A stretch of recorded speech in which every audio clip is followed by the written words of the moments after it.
ሰማይ መገናኘት አለብን። በጣም ወደ ታች ስራ አትስደዱ ተብከዋለሁ። ሎጥ ማለት መጋረጃ ማለት ነው። ተቃላችሁ ቁርጡን ወቁት። አገራችን በሰማይ ነው። የማትናወጠውን ከሰማይ የምትወርደውን ከተማ ይጠባበቅ ነበር። ዕብራውያን ምዕራፍ 11 ላይ ከሚያነሳቸው ሰዎች መካከል ለአብርሃምና ለሙሴ በጣም ረዘም ያለ ክፍል ይሰጣቸዋል። ሁለቱ የብሉይ ኪዳን ፒላርስ ናቸው። ይሄኛው የእምነት አባት ነው። ያኛው ደግሞ ሕግን ከእግዚአብሔር ተቀብሎ እስራኤልን ሕግ ያስጠና ሕግ ያስተማረ በምድረ በዳ እስራኤልን የመራ በጣም ታላቅ የእግዚአብሔር አገልጋይ ነው። መስፍን ነበረ ሰውየው አይደል? የእስራኤል መሪዋ ነበረ። ቀጥሎ ደግሞ በመካከላቸው ነብይ ነበር። መጽሐፍ ቅዱስ እንደሱ ሲል በነብይ እጅ አወጣኸው በነብይም እጅ ጠበቅከው ይላል ስለ ሙሴ ሲናገር ሆሴዕ ላይና ሙሴ ነብይ ነው ይለዋል። በነብይ እጅ አወጣኸው ይልና ቀጥሎ በነብይም እጅ ጠበቅከው ይላል አይደል? ኢትስ ኤ ዶክትሪን በትምህርቱ ነው አይደል? ጠበቅካቸው የሚለው ምድረ በዳ ላይ 40 ዓመት ሙሉ ሙሴ ትንቢት እየተናገረ እንዳልኖረው ሁላችሁ ታውቃላችሁ። ሙሴ ብዙ ትንቢት እንዳልተናገረ አንድ ነች ትንቢቱ። አባቶቻችሁ የተናገረበት ቦታ ላይ ያስገባቸዋል። እችናት መልእክቱ የተቀረው በሙሉ ሕጉን ማስተማርና በሕጉ በኩል ያለውን ነገር ማሳወቅ። ለሁለቱ በጣም ሰፋፊ ቦታ ይስጣል። ዛሬ አብረን እንግዲህ የምናየው ወንድማችን አባታችን አብርሃምን ነው። ቁጥር 8 ምን የሚለው አብርሃም ይላል ሲጀምር አብርሃም ርስት አድርጎ ወደሚቀበለው ስፍራ እንዲሄድ በተጠራ ጊዜ በእምነት ወዴት እንደሚሄድ ባያውቅም እሺ ብሎ ሄደ ይላል። በጣም ይገርማቸዋል። ይሄ አሁን አብርሃምን እግዚአብሔር ካለበት ከኡር ማለት ነው ከኡር ከከለዳውያን መንደር ከኡር እግዚአብሔር ጠርቶ እኔ ወደ ማሳይ ምድር ውጣ ሲለው ዘፍጥረት ምዕራፍ 12 ላይ ማለት ነው። እኔ ወደ ማሳይ ውጣ ሲለው ምናልባት እናንተ ወደ ዘፍጥረት አሁን በኋላ ቤት ስገቡ ገብታችሁ እንድታነቡት ወደ ዘፍጥረት ሄዳችሁ የምታነቡት ከሆነ አብርሃም ነው ስሙ አይደል? አብርሃም አይደለም። ኦሬዲ ግን ነገሩ ከተከናወነ በኋላ ስለሆነ እዚህ ደብዳቤ የሚጽፈው የታሪኩ መጀመሪያ ጀምሮ ሲያነሳልን አብርሃም ብሎ ይጀምራል። እዚህ ደብዳቤ ላይ አብርሃም የሚል የለም። አዲስ ኪዳን ላይ አብርሃም የሚል የለም። ኦሬዲ ስሙን ከተቀየረለት በኋላ እግዚአብሔር አብርሃም ብያለሁ አይደል ያለው። ሳራም ሶራ ነበር ስሙ አይደል? ሶራ ነበር ሳራ ሆነች። አሁን ሶራ የሚባል እኔ አላቅም። ሳራ የሚባል ግን በጣም ብዙ ሰው ግን አውቃለሁ። እግዚአብሔር ይመስገን። እና አብርሃምን እግዚአብሔር ጠራው አይደል? የዚህ ደብዳቤ ጸሐፊውን እየነገራቸው ያለው የዕብራውያን ተደራሲያን ዕብራውያን ስለሆኑ ስለ አብርሃም ስትነግሯቸው ባይዘው በጣም እየተኩራሩ ሊሰሟችሁ ይችላሉ። ምክንያቱም ከምትናገሩት ከናንተ የተሻለ ከናንተ የበለጠ ስለምትናገሩት ስለ አብርሃም በደንብ አድርገው ጠንቅቀው ያውቃሉ። ስለ አብርሃም ቅዱሳት መጽሐፍትን ማንበብ ብቻ ሳይሆን የዕብራውያን ላይን ውስጥ ከፈለጋችሁ የመጀመሪያው መጽሐፍ ቅዱሳችን ላይ ዕብራዊ ተብሎ የተጠራው አብርሃም ነው። በመጽሐፍ ቅዱሳችን ውስጥ የመጀመሪያ ዕብራዊው የሚል ቃል አለ። ከመልከ ጼዴቅ ከተባለው የሳሌም ንጉሥ ጋር ሲገናኝ ባይዘወይ ዕብራዊ የተባለ የመጀመሪያ ሰው መጽሐፍ ቅዱሳችን ላይ አብርሃም ነው። እነዚህ ደግሞ ዕብራውያን ናቸው። የመጀመሪያው ፎርፋዘራቸው ቀዳሚው አባታቸው አብርሃም ዕብራዊ ነው። እነሱ የሱ ዲሴንደንት ዕብራውያን ናቸው። ስለዚህ ከነሱ የተሻለ አብርሃምን የሚያውቅ አብርሃምን ሊያብራራ የሚችል የለም። በእውቀት ከሆነ ነገር በዘለለ ደማቸው ውስጥ ሁሉ አለ። ሰውየው መስመር ላይ ነው ያሉት። አባታቸው ነው፣ ልጆቹ ናቸው። እኛ በእምነት ነው የአብርሃም ልጆች የምንሆነው። እነሱ በመወለድ የአብርሃም ልጆች ናቸው። ላይኑ ላይ ያሉ ደማቸው፣ አጥንታቸው፣ ዘራቸው አብርሃም ውስጥ ነው። ስለዚህ አሁን ስለ አብርሃም የዚህ ደብዳቤ ጸሐፊ ሊጽፍ ብድግ ሲል ጳውሎስ ቢሆን ደስ ይለኛል። የዚህ ደብዳቤ ጸሐፊ በእውነት እኔ አሁን የደብዳቤው ጸሐፊ እኔ እከሌ ነኝ ስላላለ እከሌ ነው ልል አልችልም። ዛሬ ግን አሁን ጳውሎስ ቢሆን በጣም ደስ የሚለኝ ለምንድን ነው? ፊልጵስዩስን እያጠና ነው አይደል? አሁን እኛ ልንጨርሰው ነው። ምዕራፍ 3 እዚህ ይላችኋል። ከዕብራውያኑ ዕብራዊው ነኝ ብሏል ጳውሎስ። ስለዚህ ዕብራውያን ተብሎ ከተጠራ እኔ ነኝ የመጀመሪያ አለ። አሁን እንደዚህ ቆጠራ ከተጀመረ ዝም ብሎ ራንደምሊ ዕብራውያን እንደሚባሉት አይደለም፣ እኔ ዋናው ነኝ ይላልና አሁን ጳውሎስ ቢጽፈው ሞር ሰዎቹ ተንበርከከው ይሰሙታል። ምክንያቱም እሱም ዕብራዊ ነው፣ አብርሃምም ዕብራዊ ነው። እነዚህም የመጽሐፉ አድማጮች ዕብራውያን ናቸውና ስለ አብርሃም ሲነግራቸው አብርሃም ርስት አድርጎ ወደሚቀበለው ምድር ወይንም ስፍራ እንዲሄድ በተጠራ ጊዜ እግዚአብሔር ርስት አድርጎ ወደሚሰጠው ምድር አብርሃምን ናውጣ ብሎ በጠራው ጊዜ ወዴት እንደሚሄድ ባያውቅ እንኳ በእምነት ታዘዘ። እምነት ምን አይነት ጉልበታም ነገር ነው! እኔ ባለፈውም ነግሬያችኋለሁ። ወደምናውቀው ለመውጣት እንኳን ስንት ጊዜ ነው የምንጸልየው? እግዚአብሔር ከአዲስ አበባ የሆነ ቦታ ሂድ ቢልህ ክሮስ ቼክ በጣም ነው ብዙ የምናደርገው። አብርሃም እግዚአብሔር ርስት አድርጎ ወደሚሰጠው ቦታ ስፍራ እንዲወጣ ባዘዘው ጊዜ ወደማያውቀው አገር ለመሄድ በእምነት ታዘዘ። መረጃ የለውም። ጂፒኤስ እጁ ላይ የለም። የት አካባቢ ነው በየት በኩል መጠየቅ አይችልም። እግዚአብሔር ምንድን ነው ያለው? ወደማሳይህ። የት ነው እግዚአብሔር ሆይ ናውጣ። አሁን እግዚአብሔር ሙሉ መረጃ ሰጥቶን ለመውጣት ከባድ ነው። ምንም ሳይነግረን በእምነት ለመውጣት ይቅርና አብርሃም አያቅም። የሄደው ወደ ከነዓን ነው። ባይዘው ለምንድን ነው እኔ ወደ ከነዓን ምላችሁ? ያለቀ መጽሐፍ ነው እጄ ላይ ያለው። ዘፍጥረት 12 ላይ አይደለም ያለው፣ ዕብራውያን 11 ላይ ነኝ። አብርሃም ወደ ጌታ ከሄደ ከ4000 ዓመት በኋላ ምናምን ያለው ታውን እኔ። ስለዚህ ኦሬዲ ነው ያውቀዋለሁ ወዴት እየወጣ እንደው። ለምን አንብቤዋለሁ። አብርሃምስ ገና ወክ እያደረገ ነው። እኔ ምዕራፍ 12ን ሳነበው ምዕራፍ 18ን ምዕራፍ 20ን ምናምን አውቀዋለሁ እኔ። አብርሃምስ አንድ ሲራመድ የሚቀጥለው ቁጥር ነው የሚጻፈው፣ አያውቀውም። እግዚአብሔር የሰውየውን ዲቮሽን ነው ስክሪፕቸር ያደረገው፣ ኑሮን ነው መጽሐፍ ቅዱስ እያደረገው ያለው። የእምነት አባት የሚሆን ሰውዬ ድንገት እግዚአብሔር መጥቶ ከሰው መሃል ጠራው። በጣም እኮ ነው የሚገርመው እኮ። አንዳንድ ቀን እግዚአብሔር ተገለጠለት። በደም እናንተ ክሊር እግዚአብሔር ተገለጠለት። የተገለጠለት በከለዳውያን መንደር በኡር ጣዖት አምላኪዎች ናቸው። ባቢሎን ማለት ነው። የከለዳውያን ሀገር እሱ ነው። እግዚአብሔር ተገለጠለትና አብርሃም አለ። አቤት አለ። አያውቀውም። እግዚአብሔርን አይቶት አያውቅም። ስለ እግዚአብሔር ሰምቶ አያውቅም። ለአብርሃም ተገለጠለት። እኔ እከሌ ነኝ አላለውም። እግዚአብሔር እከሌ ነው ሊል አይችልም። እስከዚህ ጊዜ ድረስ እግዚአብሔርን ማንም ሰው እከሌ ነው ብሎ ዲፋይን አድርጎት አያውቅም። እግዚአብሔር ስሙን የተናገረው ሙሴ ጋር መጥቶ ነው። ማልበላቸው ሲል ያለና የሚኖር በል። ስም ማን ነው ሲል ወደዛም ወደዚህም ዘላለም ነው በላቸው። አልሰበሰብም። እንዴት አድርገህ ታስገባኛል የሆነ ነገር ውስጥ? አዎ ያለና የሚኖር ለዘላለም በዚህ ስሜ ነው የምትጠራው ብሏል። ባይዘው እግዚአብሔር ለዘላለም በማን እንጥራ? ያለና የሚኖር። መቼ መቼ ይጥሩ? ለዘላለም በዚህ ነው የምትጠራው። ለምን? እኔ የዘላለም አምላክ ነኝ። እስቲ አሜን በሉ። አብርሃም እግዚአብሔርን ከዚህ በፊት አያውቀውም። አብርሃም የሚያውቀው የአባቶቹን ጣዖታት ነው። ከፊቱ አብርሃም እንደ ሪፈረንስ የሚጠቀመው የእምነት አባት የለውም። የመጀመሪያ ነው። እግዚአብሔር ብቅ አለ። አብርሃም አለ። አቤት አለ። እኔ ማለት ብሎ አልተዋወቀውም። እኔ ወደ ማሳይ ምድር ውጣ። ማነ? ምን ብዬ ልውጣ? የለም ውጣ። እግዚአብሔር ከተገለጠልህ የሚገባ ብዙ ነገር አለ ባያስረዳም። አንዳንዱ ነገር ተነግሮ አይደለም ተገልጦልህ ነው። ብርሃን ነው። ሁሉ ነገር ገብቶን አይደለም ቸርች ያለ ነው በርቶልን ነው። እኔ መገለጡ ነው የሚያኖረው። ኢንካውንተሬ መነካቴን ሳስብ እኔ ትምህርት ሁሉ ሊጠፋብ ይችላል። ስነ መለኮት ተምረ በቀኝና በግራ ድርድረ ሌክሲከን ምናምን ከተገለጠልን ነው እሱ የሚጠቅም። ይሄ ሰውዬ ብቅ ሲል ቦግ ገባው።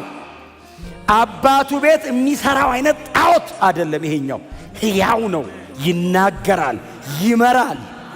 ደግሞ እንደዚህ አይነት ክብር ያለው ነገር አይቶ አያቅም። መቋቋም አልቻለም። ያለበትን ሶሻል ሲስተም ጥለ መውጣት አትችልም መገለጥ ካልመጣ በቀር። እግዚአብሔር ሲሪየስሊ አይምሮ ላይ ያለውን ሪዝኒንግ ፓወር በብርሃን ካላደቀቀው በቀር ካለበት አትወጣም። ካለበት የሚወጣ ብርሃን ነው። ብርሃን ሲመጣ ነፍስን ክሮስ ያደርጋል። አብርሃም ያገኘው ይሄ ነው። ብቅ አለ እግዚአብሔር። ውጣ ሲለው እንዴት ይቀመጥ? እንዴት ይቀመጥ? ደግሞ መጥቶ ውጣ አላለውም። እንዴት ይቀመጥ? የዛኑ ቀን የሸከፈው ቃው ወዴት ነው የምትወጣው? ውጣ ብሎኛል። የት ነው የምትሄደው? እንጃ።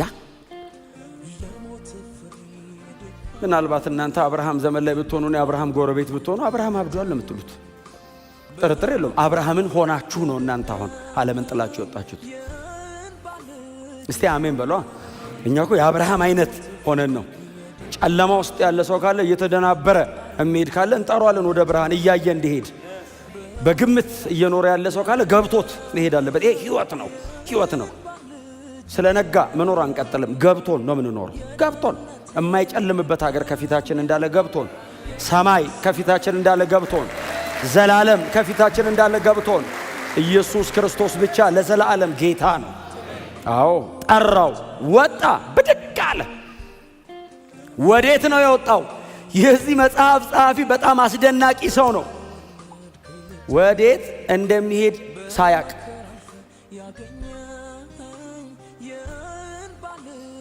ባያውቅም አይደል ያለው ቃሉ፣ የመጽሐፉ ቃል ወዴት እንደሚሄድ ባያውቅም አያውቅም። እግዚአብሔር በእውነት ይስጠን እንደዚህ አይነት አማኝ፣ ድርቅ ያለ አማኝ፣ ሰው የማይሰማ አማኝ፣ ዙሪያውን የማይሰማ እግዚአብሔር ላይ የገጠመ አንጋጦ የሚኖር አገሬ በሰማይ ነው ካለ የማይመለስ ሰፈር የማይውል በቃ አብርሃምን ይሄድ ነው። የት እንጃ ማን ወጣ ያለ የተገለጠልኝ? ማን የተገለጠልህ? ተገልጦልኛል፣ አይቼዋለሁ። ስሙን አያውቀውማ፣ አይቼዋለሁ። ልክደው አልችልም። መጽሐፍ ቅዱስ ላይ ብዙዎቹ እንደዚህ አይነት ናቸው። እኔ አሁን ከዚህ ታሪክ ጋር እንዴት እንደሚገናኝ ባላቅም እናንተ ፈልጋችሁ ሌላ ቀን አገናኙት። አሁን ልቤ ላይ ስለመጣልኝ ልንገራችሁ። ያቺ ሴት ትዘላችሁ የሳማሪያ ከተማዋ ሴት ነካት። ስሙን አታውቀውም። ነካት፣ በቃ ነካት። በን ብላ ሄደች። ጉዴን የነገረኝ ይሆናል እርሱ ክርስቶስ ይሆን?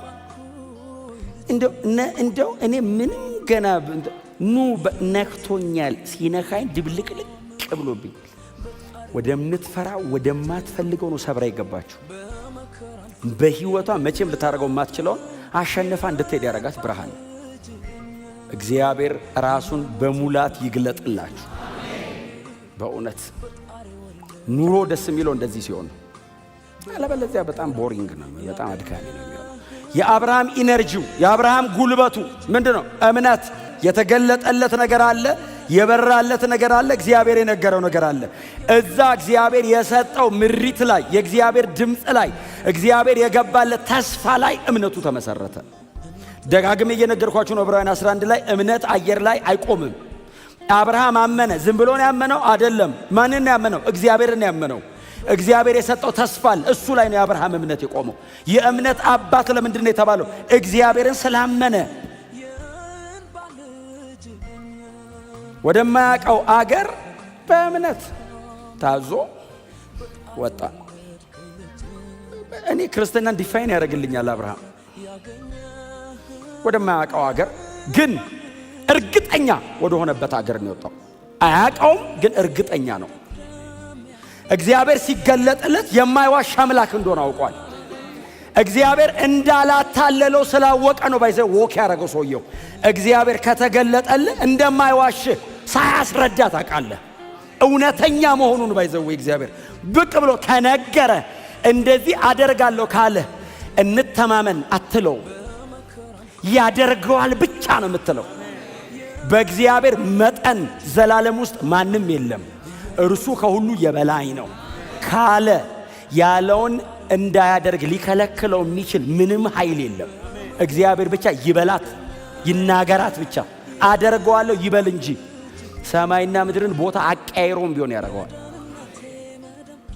ብትሞት አስነስቶ ይፈጽመዋል። ብቻ እስኪል ነው ምጡ፣ ቶሎ ቶሎ አይልም እሱ። ክብር ለኢየሱስ ይሁን። ቁጥር 9 ምንድን ነው የሚለው? በባዕድ አገር እንዳለ መጻተኛ በተስፋይቱ ምድር በእምነት ተቀመጠ። አሁን ይሄ ሰውዬ ልክ ነው። ምድሪቱ ምን ብሎ ነው የጠራት? ተስፋይቱ ምድር ምን ማለት ነው? እግዚአብሔር እሰጥሃለሁ ያለው አገር ማለት ነው። ይሄ ነው አገርህ፣ እዚህ ነው ውጣ ያልኩ ብሎ ከነዓን ከነዓን ገብቶ ሰውየው ቁጭ ብሎ እንደ መጻተኛ ነው የሚኖረው። አገሩ እኮ ነው፣ አይደላደልም። ታውቃለህ?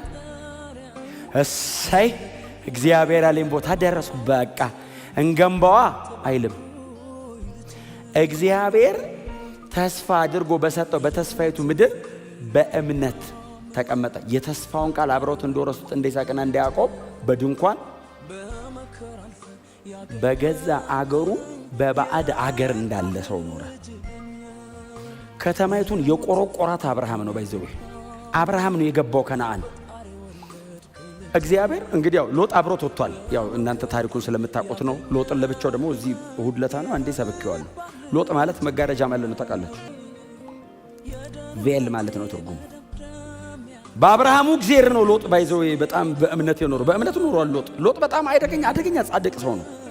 ግን ሎጥ የኖረው ለአብርሃም በተገለጠው እግዚአብሔር እንጂ ለሎጥ እግዚአብሔር ተገልጦ አይደለም። በአብርሃሙ እግዚአብሔር ነው።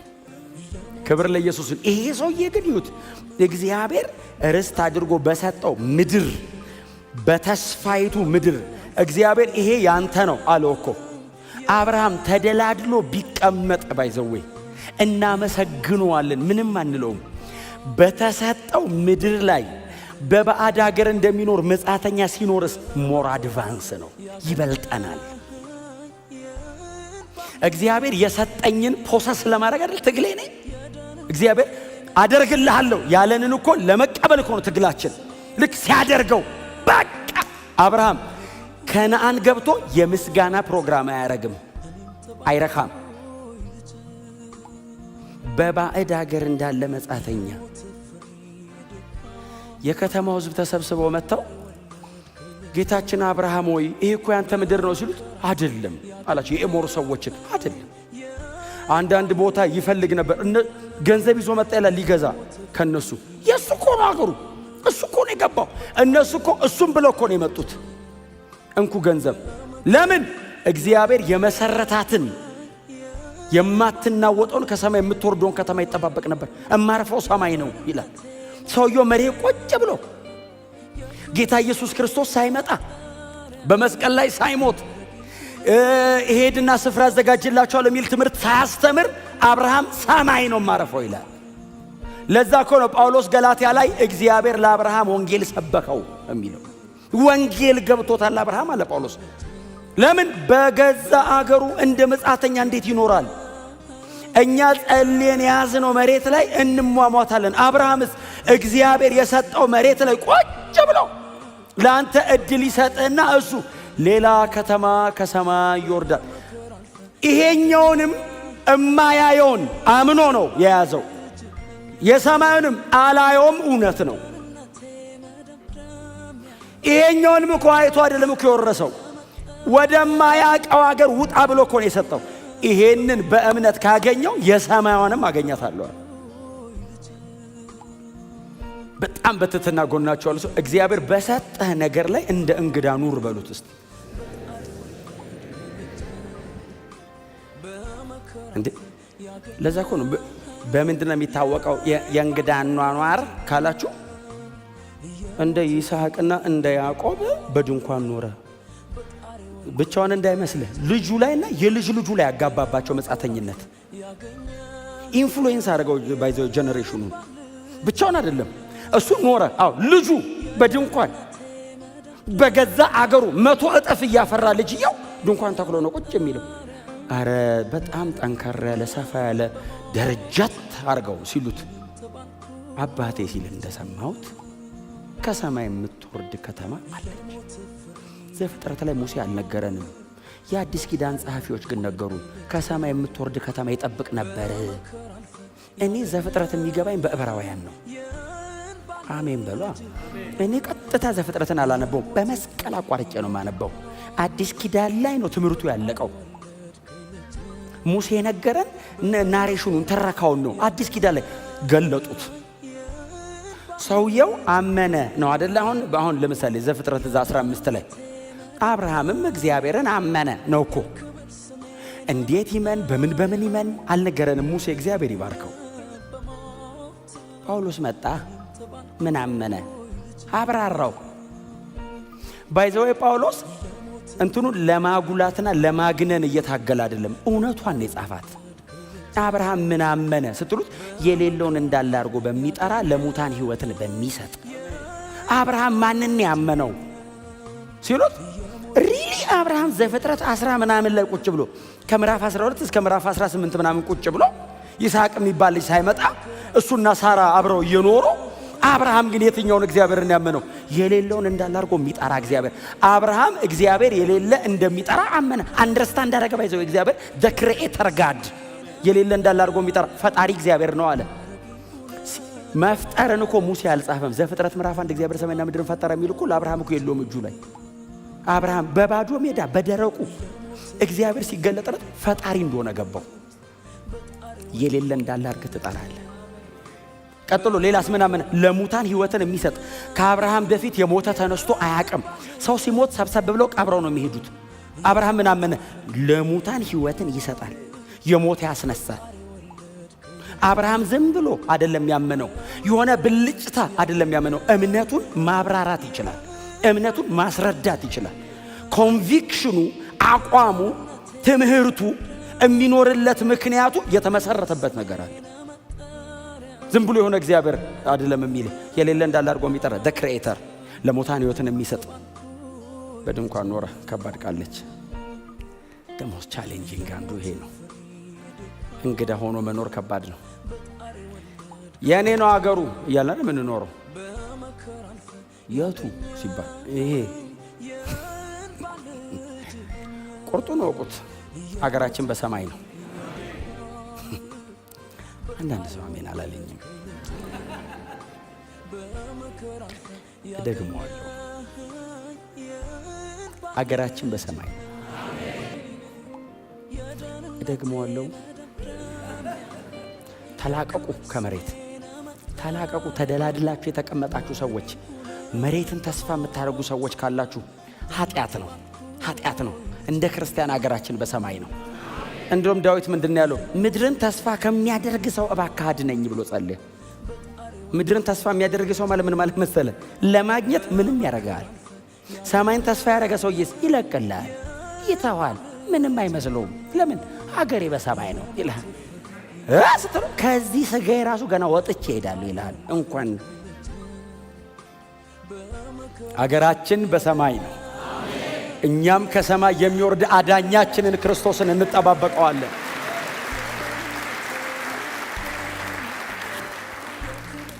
አብርሃም ይሄ ሁሉ ገብቶታል። ለዛ ነው በድንኳን ምጽአተኛ በሰው ሀገር የሚኖር ባዕድ ማለት ነው። ዲያስፖራ ማለት ነው አይደል እንዴ? የአብርሃም ኑሮ እንደ ዲያስፖራ ሰው ሀገር እንዳለ። አሁን አብርሃም ሲኖር ዲያስፖራ ለምሳሌ ኢትዮጵያዊ ሌላ ሀገር የሚኖር ኢትዮጵያዊ እኮ ቀለሙ ያስታውቃል፣ አገሩ እንዳልሆነ ያስታውቃል፣ ቋንቋው ያስታውቃል፣ የሚወደውና የሚጠላው ነገር ያስታውቃል። እዚህ ሀገር የሚበላው መብል ይላል። ለምን? ሌላ ሀገር አለ። የሀገሬው ሰውዬስ የሀገሩ ምግብ ነው፣ ዝም ብሎ ነው የሚበላው። አንተስ ሌላ ሀገር አለ፣ ስትበላ እየመረጥክ ነው። ለምን? አፒታይትን ኮንትሮል ያደርገዋል ሀገርህ፣ አስተዳደግህ። እና የትኛውም ኢትዮጵያዊ ባይዘው የሆነ ሀገር ቁጭ ብሎ ስታገኘው አንድ ቀን ወደ ሀገር ይመለሳል ይላል። ደስ ነው የሚለኝ 40 ዓመት ኖሮ እዛ አንድ ቀን እውነቱን ነው። ዲያስፖራ ነው። እኛም እንደዛ ነን። መሬት ላይ ስንት ዓመት ነው የምትኖረው? 70 ግጥም አድርገን ተቀምጠን ሲጠይቁን ሀገር ሄዳለሁ። የት ነው ሀገር? ሰማይ።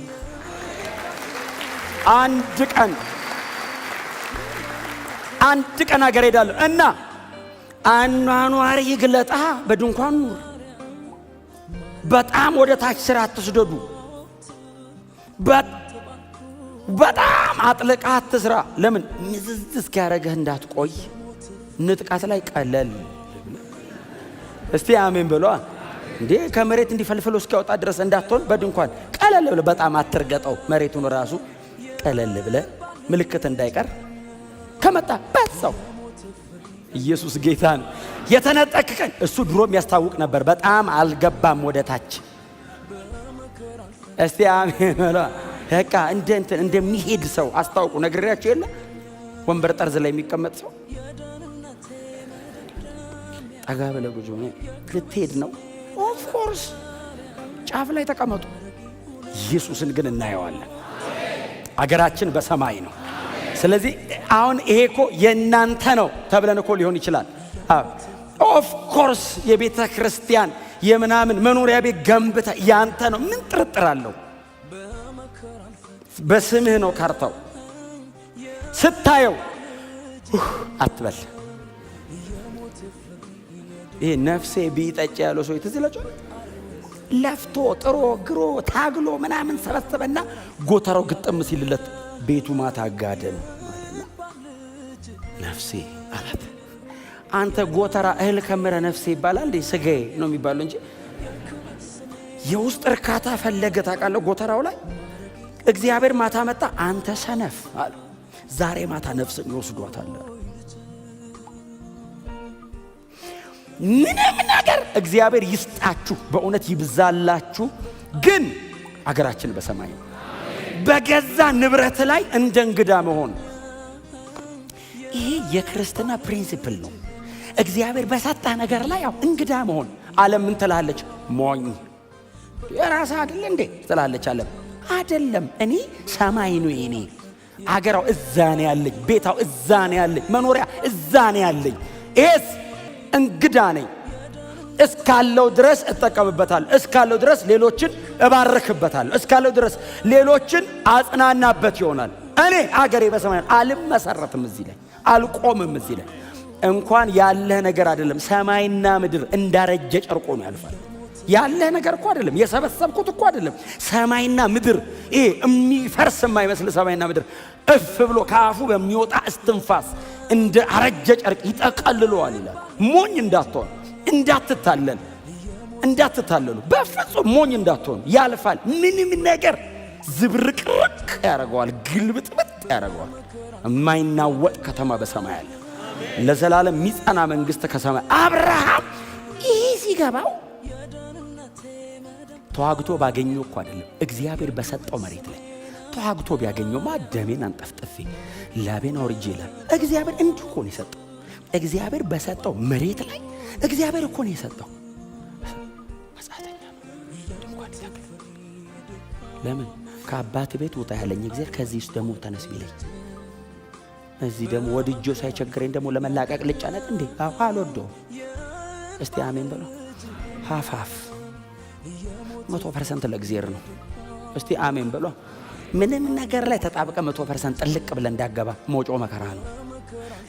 ስትገባ ቀለም በዚህ ጥልቅ ብለ ስትወጣስ ተቦጫጭ እንዴ ተገነነ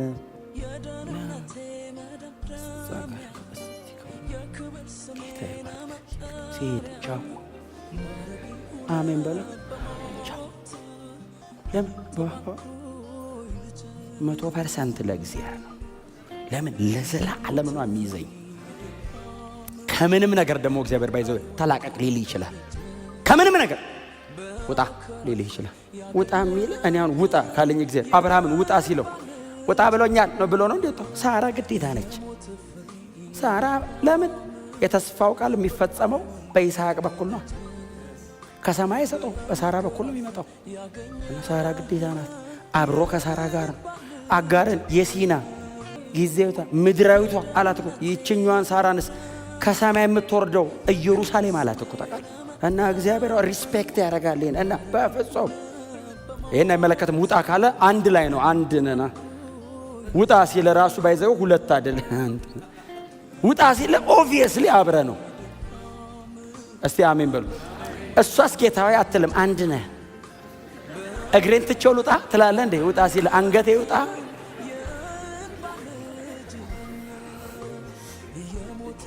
ገብቷችኋል? ወጣት ማስተማር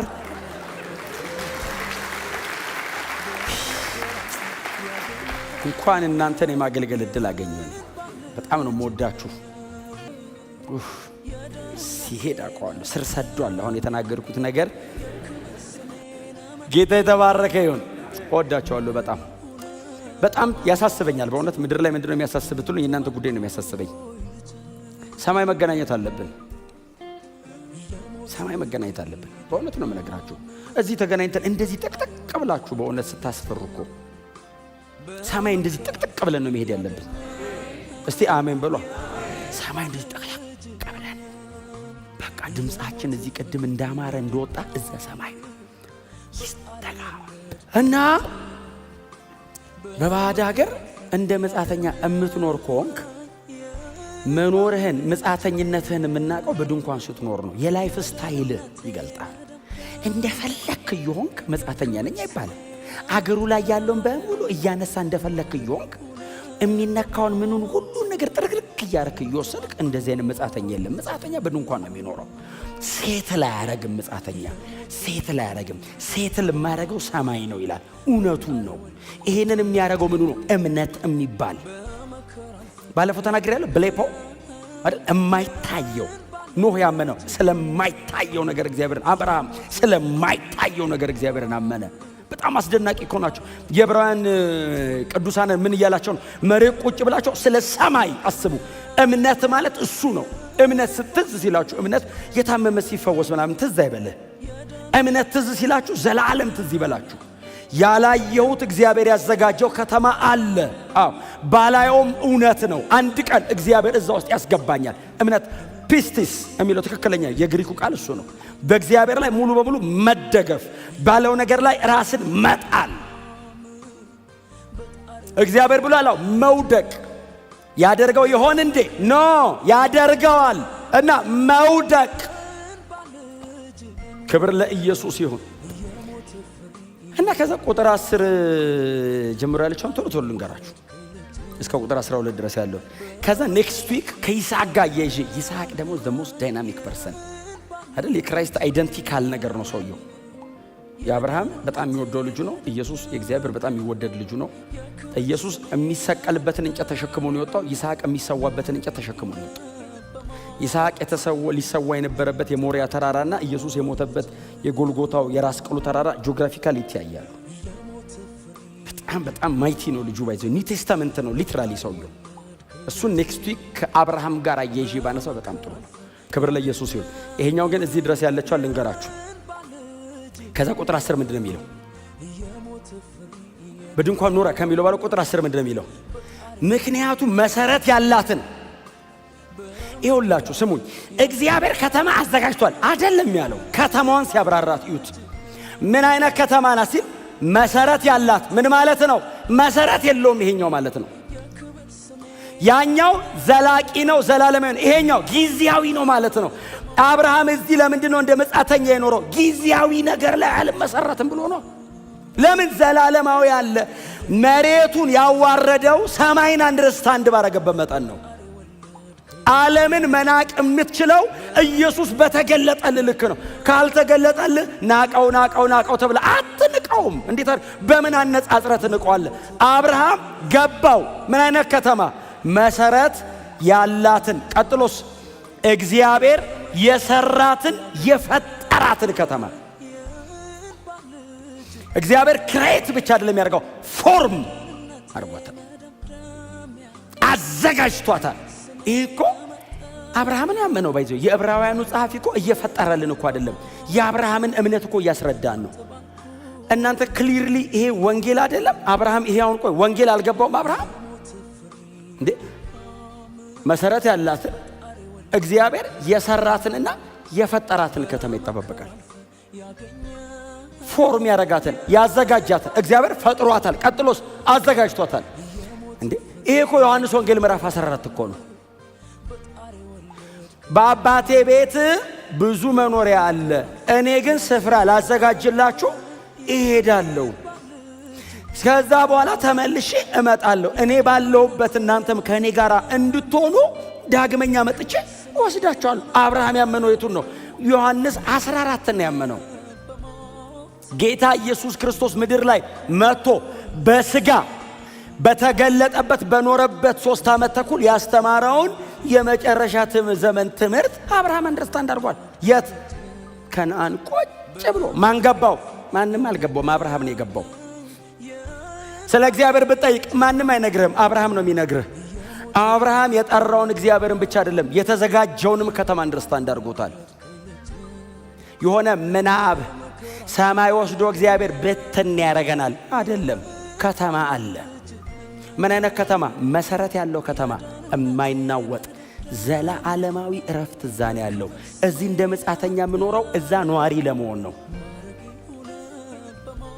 ዱዋል ሲቲዝንሺፕ የለም መንፈሳዊ ዓለም ላይ። እዚህም እዛም የሚባል ነገር የለም። እዛ ነህ፣ እዚህ እንግዳ ነህ። አሜን በሏ። አንዳንድ ሀገራት አሁን ዱዋል ሲቲዝንሺፕ ይፈቅዳሉ። የእንትንም ሀገር ዜጋ ነህ፣ ኢትዮጵያዊም ነህ። መንፈሳዊ ዓለም ላይ ዱዋል የለም። 70 ዓመት የዓለም ነኝ ሲሄድ እዛ ነኝ የሚባል ነገር እዚህ ሆነ እዛ ነው የምጨርሰው። አሜን በሏ። ፓስፖርትን ትቀይራለህ እዚህ ሆነ። ሀገሬ በሰማይ ነው። እስቲ ያሳይ። እዚህ ሀገር አይደለም? አዎ በሰማይ ነው ሀገሬ። መች ትሄዳለህ? በቅርብ። አካሄድ እንዴት ነው? ጌታዬ መጥቶ ነው የሚወስደኝ እና አይደለም ያለኝ እጥቼ ወስደሃል። መንገዱን አላውቀውም፣ እሱ ነው የሚያውቀው። አሁን መጥቶ ነው የሚወስደኝ። ፈላልጋችሁ ነው አይደለም ያለን። በፖሽላው እንደሪ በኩል ታጥፈ ገባ ለማለት ራሱ ያለ ሲቃይ እንኳን ሰማይ ማንጠፋለን። እዛ አንደኛው ሶስተኛ ሰማይ እና ሁለተኛ ሰማይ እንጠፋለን ተበትነን። ቤት በኩል ኢየሱስ ይሄን ስለሚያውቅ ነው እመጣለሁ ራሴ። አሜን በሏ። እመጣለሁ። ምንም ልፋት፣ ላብ፣ ትግል የሌለው ነገር እኮ ክርስትና ነው። እኔ ሆነኛ ዳንኳቸዋል። አዎ ሶስዳችሁ የትራንስፖርት ሸፍኑ አይልም። እመጣለሁ አለ። ይዣችሁ ስብስብ አድርጌ መላእክት ሰብስበውን ደመና ድረስ ይዘውን ሄዳሉ። ጌታችን ኢየሱስ ክርስቶስ ይጠብቀናል።